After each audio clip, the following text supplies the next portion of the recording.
It's news time. Information is power. Be current. The news headline. Twitter ban. Buhari legally violated Nigerians' fundamental rights. AGF Malami tells courts.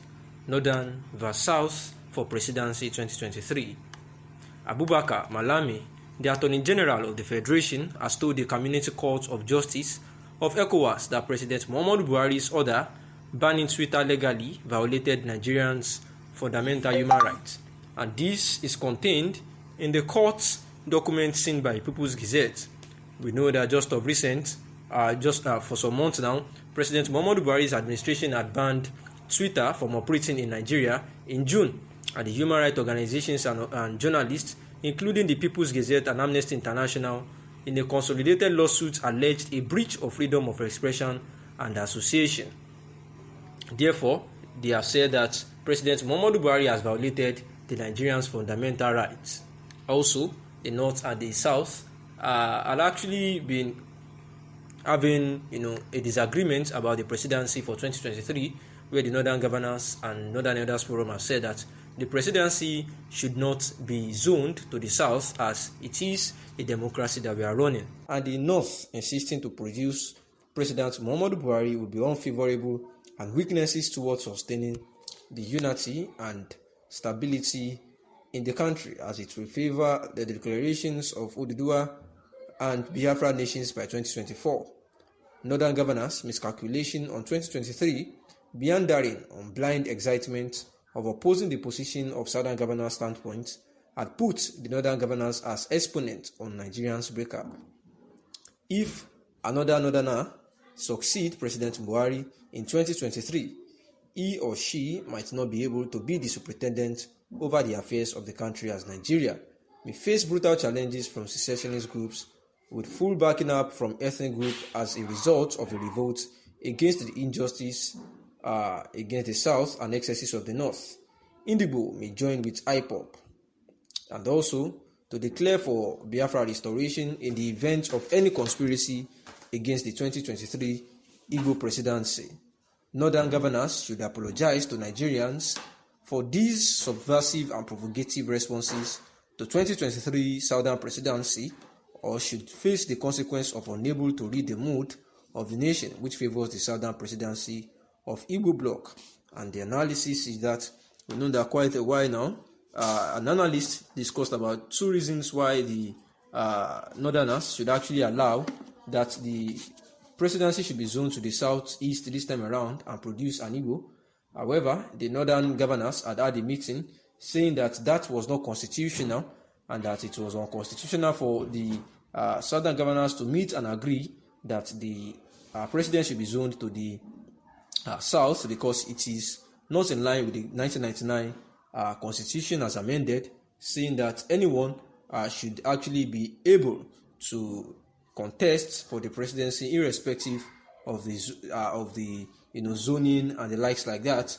And this is why the one is the Indigo Worldwide, a socio-cultural organization, and in the southeast, saying that this agreement by the northern governors about having a northern president might actually fuel the agitation of the Oduduwa Republic and the Biafra nation, because all these people yet before are feeling marginalized, feeling that the North are dominating and the likes like that. And at the end of the day, if this happens again, it attempts to jettison the rotational and they attempt to jettison the rotational presidency in 2023, then the weakness would actually stop sustaining the unity and stability in the country, because it will favor the declaration of Oduduwa and Biafra nations by 2023.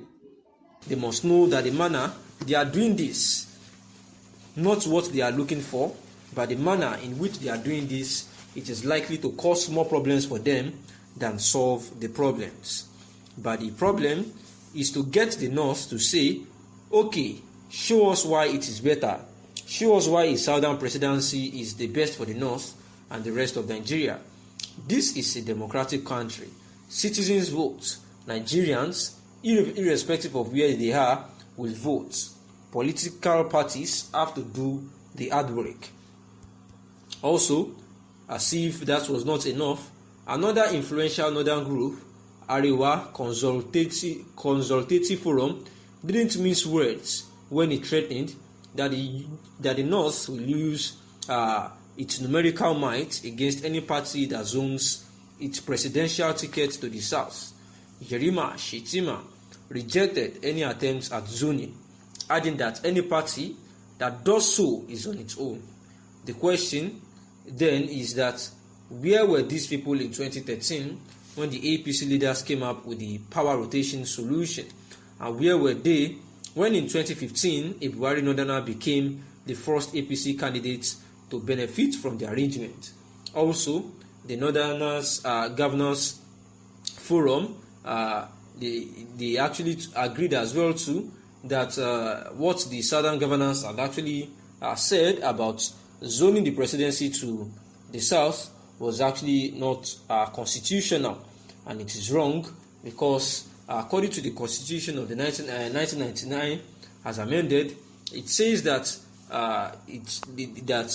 they can actually, the presidency can be depends on the number of votes, like the highest votes, and then the person would emerge. And there was nothing like zoning the presidency to a particular place at a particular time according to the Constitution, and that they were not in support of what the Southern governors had said about zoning the presidency to the South this time around. But however, this writer is of the opinion that when the APC leaders came up with the power rotation solution as of 2013, where were these people? Why didn't they raise a dissenting voice as at then? And this was what made Buhari, a Northerner, become president in the first place, and the first APC candidate to benefit from such arrangement. Then why are they suddenly finding their voices now that it is the turn of the South to benefit from the zoning arrangement and agreement? The Northern elders and the leaders, Northern governors, should understand that the zoning formula was developed to deepen inclusiveness and oneness in Nigerian democracy, and any attempts to kill it would undermine the country's democracy and eat up the polity. So, this is not about bragging about numerical strength. It is a matter of common sense. It is realizing that strength without control is dangerous, even to the well-being of the North. And that is why this writer is of the opinion that there needs to be, a consensus to follow the status quo that brought President Muhammadu Buhari to become the presidential flag bearer between 2015 and 2023, which made him the president as well. And thereafter, it is time for the South, and there is need to accept these terms in the spirit of the best interest and inclusiveness and equity in the country, saying that the Northern Elders Forum and also the Arewa and some others that are opposing this agreement need to understand that for a better country, and for equity, fairness, and justice, this agreement and zoning formula should actually be allowed to take place so as to stop the country's democracy from eating up. Thanks for listening.